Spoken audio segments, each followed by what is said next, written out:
이 디모데는 이 편지를 읽고 있는 디모데는 목회자입니다. 바울은 지금 로마 감옥에 두 번째 갇힌 상태인데요. 자신의 마지막 때가 이제 다가오고 있음을 느끼고 이 디모데에게 에베소 교회를 섬기고 있는 디모데에게 마지막 편지를 남깁니다. 그래서 유언과도 같은 이 편지, 목회 서신서라고 그렇게 말하고 있습니다. 오늘 이 본문의 말씀은 2장의 말씀 14절부터 끝절까지 총 이제 주제로 좀 나눠서 본다면 세 개의 덩이로 좀 나눠 볼 수가 있습니다. 먼저는 14절에서 18절까지가 한 덩어리고, 그리고 19절에서 한 22절까지가 또 한 덩어리고요. 그리고 23절에서 끝절까지가 한 덩어리입니다. 먼저 첫 번째 14절에서 18절까지 있는 그 첫 번째 덩어리를 좀 말씀을 드리자면, 여기 보시게 되면 이제 말다툼에 대한 그런 주제를 하고 있습니다. 하나님 아버지 앞에서 엄히 명하라 이렇게 말씀합니다.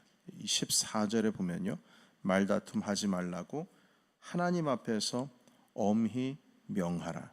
이는 유익이 하나도 없고 도리어 듣는 자들을 망하게 한다.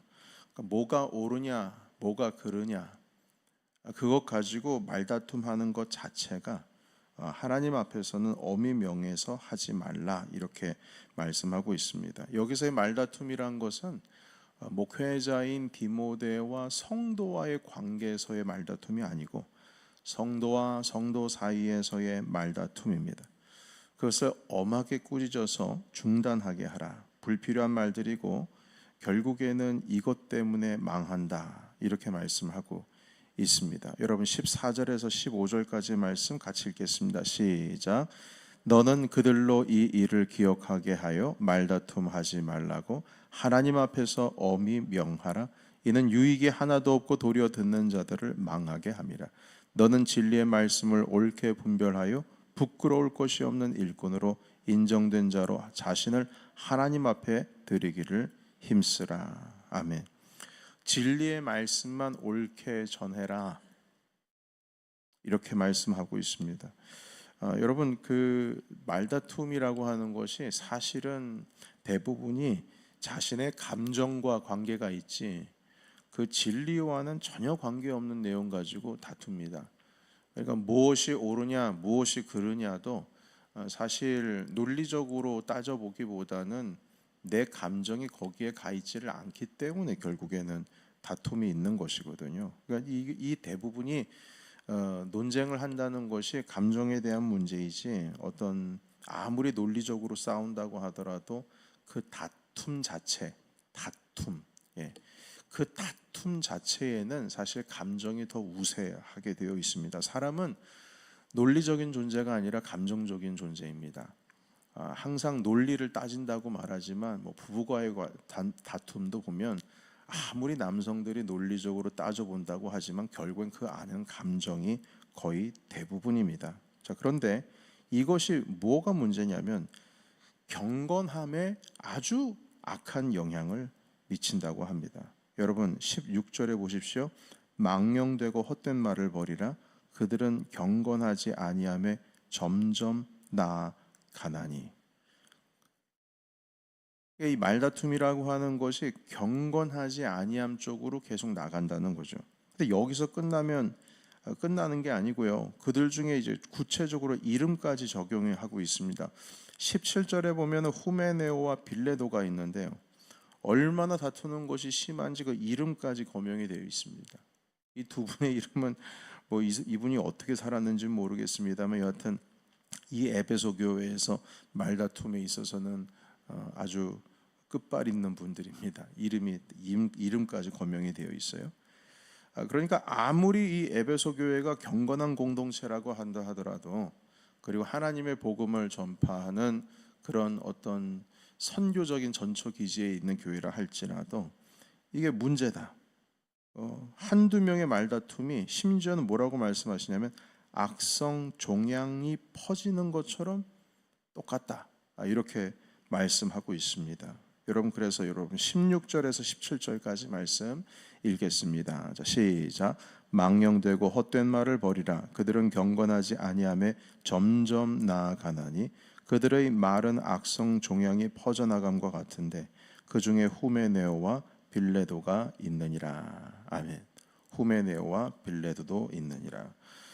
심지어 이들의 말에는 믿음의 근간도 흔들리는 말이 있었습니다. 무심코 하는 말이든지 아니면 리더로서 믿음이 없는 본인의 견해를 그냥 막 던지는 겁니다. 여러분 18절 보십시오. 제가 읽겠습니다. 진리에 관하여는 그들이 그릇 되었도다.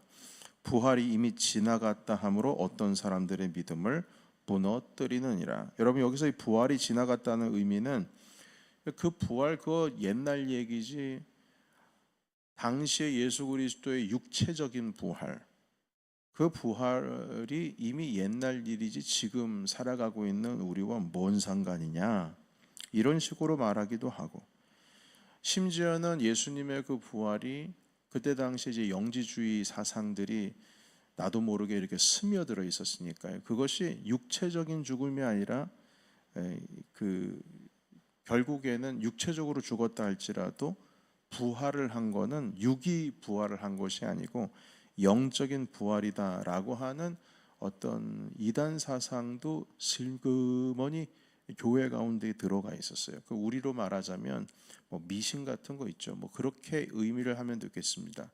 어떤 그 대조군에 있어서 그러니까 그런 사상이 있었던 그 유럽 사회였기 때문에 그런 사상이 교회 안에서도 들어오는데 그것을 그냥 뭣도 모르시는 분들이 그냥 아무런 생각 없이 입으로 툭툭 던지는 것 때문에 예수 그리스도를 믿는 사람들의 그 믿음을 흔들어 버리는 겁니다. 그래서 18절의 후반에 보시면 어떤 사람들은 믿음을 무너뜨리느니라. 결국에는 이 말다툼으로 시작을 해서 그 믿음이 무너지는 때까지 가는 것을 지금 말씀하고 있습니다. 지금 14절부터 이야기가 말다툼에서부터 시작되는 말들이거든요. 그래서 이후 9절부터는, 이후의 9절에서는 그릇 이야기를 이제 하기 시작하는데요. 여기가 이제 두 번째 덩어리가 되겠습니다. 20절에 보시면 큰 집에는 이제 금그릇도 있고 은그릇도 있다. 그리고 그 집에는 나무그릇도 있고 질그릇도 있다. 귀하게 쓰이는 것도 있고 천하게 쓰이는 것도 있다. 이렇게 말씀하죠. 그럼 여러분, 은그릇, 음그릇, 금그릇, 나무그릇, 질그릇 가운데서 귀하게 쓰는 것은 어느 그릇일까요? 금그릇, 은그릇이겠죠. 혹시 천하게 쓰이는 그릇은 무엇일까요? 나무그릇이 될 수도 있고 질그릇이 될 수도 있습니다.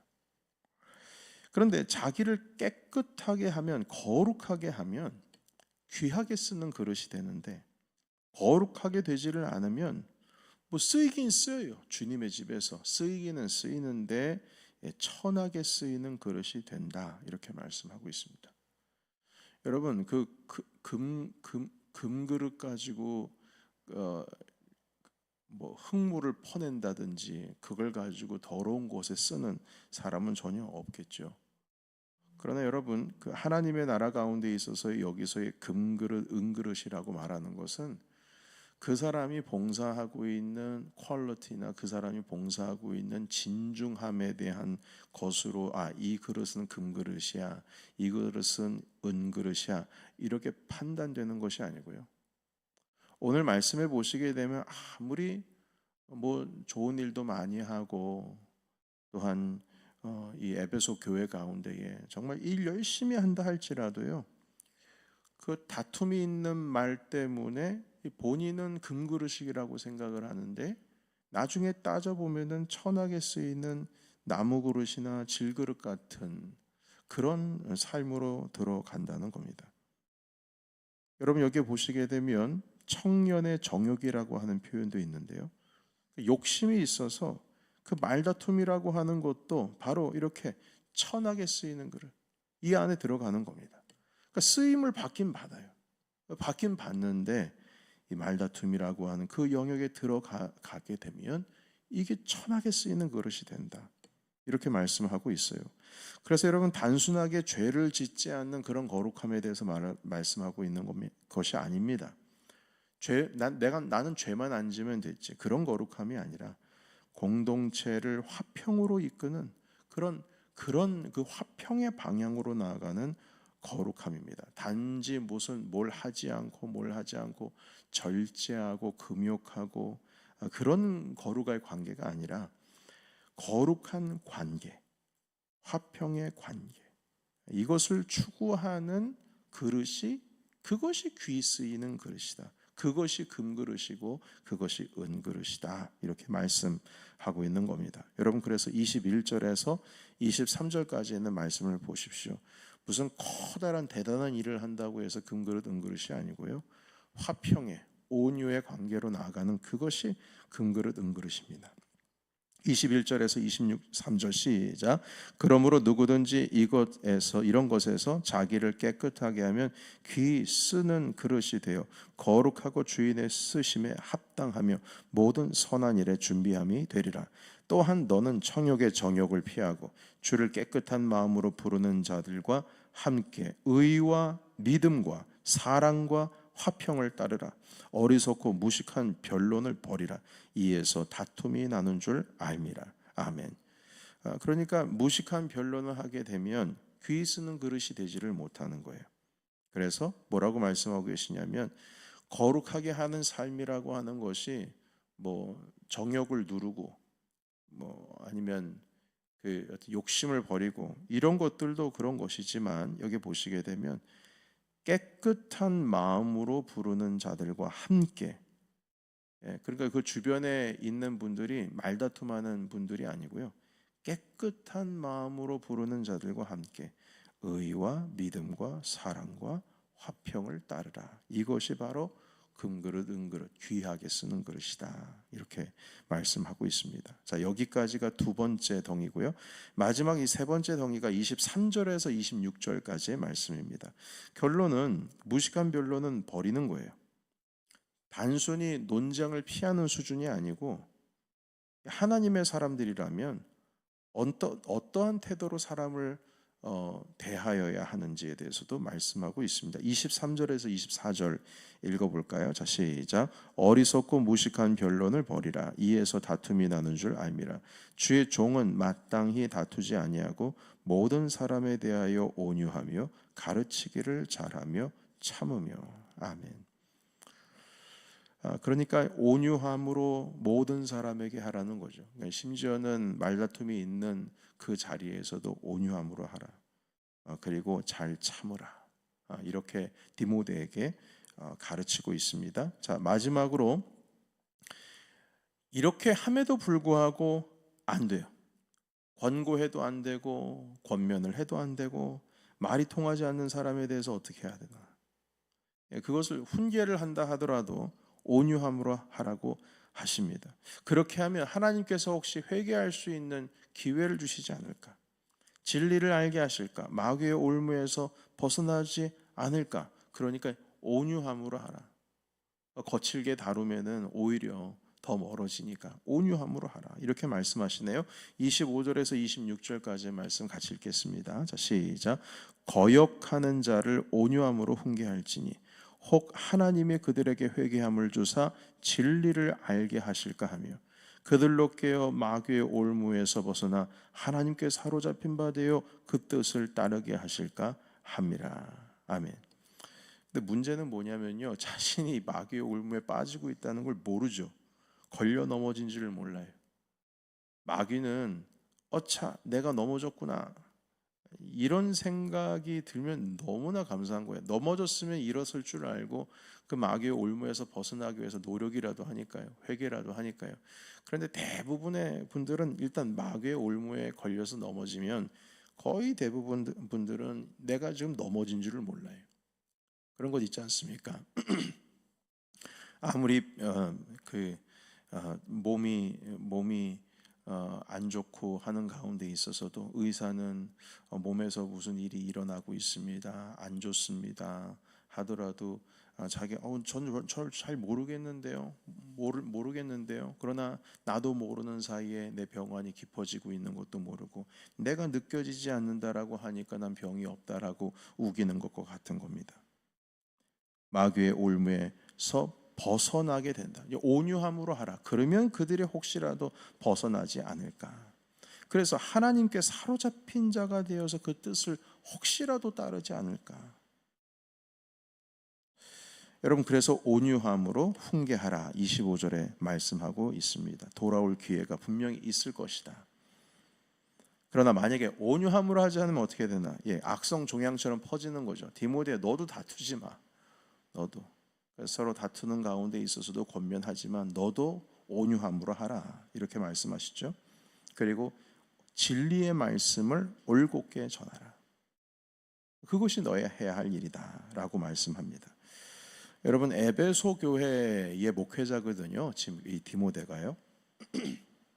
그런데 이 디모데가 목회를 했던 에베소 교회는 정말 많은 일을 해요. 사도 바울이 그 사도행전에 보시게 되면 예루살렘에 이제 돌아가는 길에 이제 에베소 지역을 지나가는데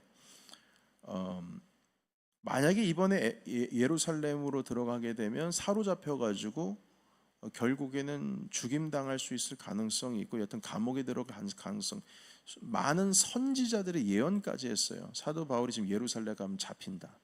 그러니까 바울도 내가 지금 예루살렘에 들어가면 문제가 되는구나라고 해서 선교여행 마지막 3차 선교여행을 마무리하면서 에베소 교회를 지나가요. 그런데 에베소 교회의 그 리더들이 다 나와가지고요 목 놓아 울었습니다. 끌어안고 사도 바울을.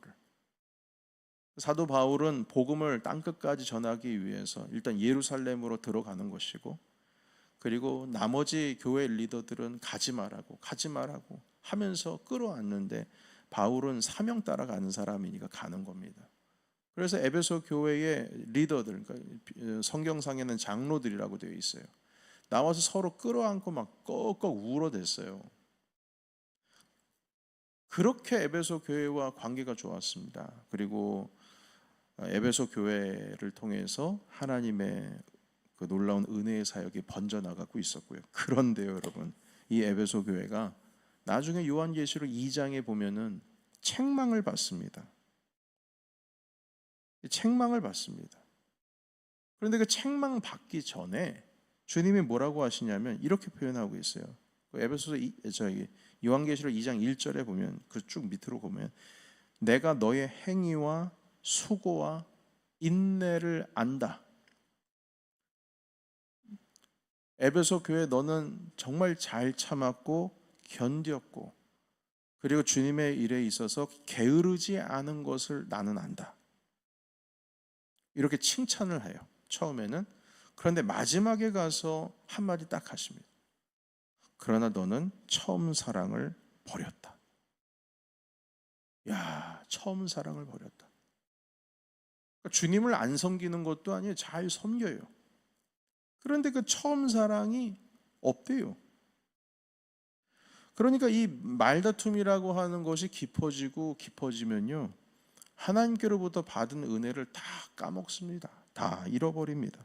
하나님의 사랑까지도 잃어버리게 됩니다. 그래서 경계해야 되는 거죠. 아무리 잘했다 칭찬을 받으면 뭐합니까? 하나님의 그 처음 사랑을 잃어버린 에베소 교회에게 주님 뭐라고 말씀하시냐면, 만약에 처음 사랑, 이 처음 행위를 빨리 회복하지 않으면, 어디서부터 잘못됐는지 빨리 체크업해서 주님 앞에 회개해라. 만약 그게 안 되면 촛대를 옮길 것이다, 이렇게 말씀합니다. 여러분, 촛대 옮긴다는 게 뭔 뜻일까요? 촛대를 옮긴다. 세상에 빛이 되는 역할, 너를 통해서 할 수 없어. 세상에를 빛이 되는 역할을 에베소 교회를 통해서 할 수 없다는 거죠. 이 촛대. 그러니까 한마디로 사명 주셨다가 뺏는 거예요. 안 된다. 처음 사랑이 있어야지. 처음 사랑이 없으면 있는 것도 뺏기는 거예요. 여러분, 하나님의 은혜를 까먹게 하는 것은 버려야 됩니다. 악성 종양이 퍼지는 거라고 했잖아요. 아까 악성 종양. 정확하게 성경에서 그 단어를 쓰고 있습니다. 귀하게 써야 될 그릇이 천하게 쓰이면 안 되지 않습니까? 그러기 위해서는 22절에 있는 것처럼 의와 믿음과 사랑과 화평을 따르라. 깨끗한 마음을 부르는 자들과 함께 의와 믿음과 사랑과 화평을 따르라, 이렇게 말씀합니다. 우리 마지막으로 한 번 더 22절의 말씀 읽어볼까요? 22절입니다. 자, 시작. 너는 청년의 정욕을 피하고 주를 깨끗한 마음으로 부르는 자들과 함께 의와 믿음과 사랑과 화평을 따르라. 아멘. 여러분, 하나님의 은혜가 가장 많은 곳에 시험도 많은 법입니다. 왜냐하면 사단은 항상 하나님께로 받았던 그 은혜를 깎아 먹으려고 하니까요. 다 좀 먹는 것처럼 스물스물 깎여 나가는 겁니다. 결국에는 처음 사랑도 잃어버리는 거죠. 그래서 항상 의와 믿음과 사랑과 화평을 따르고 24절과 25절의 말씀에 보면 두 번 등장하는 단어가 있어요.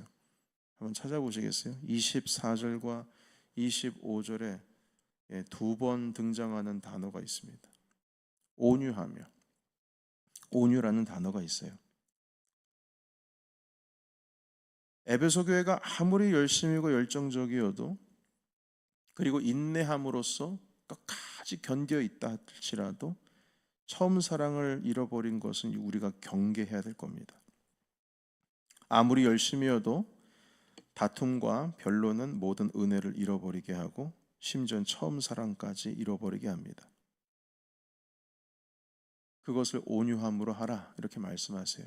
회복할 수 있는 기회가 온유함으로 할 때 다시금 붙잡을 수 있을 것이다. 그래서 여러분, 오늘 우리가 함께 이 말씀 14절부터 말씀 보고 있는데, 오늘 만약에 두 가지 단어를 좀 이렇게 붙들고 싶다 한다면 저는 이 온유라고 하는 단어와 화평이라고 하는 단어를 붙들고 싶습니다.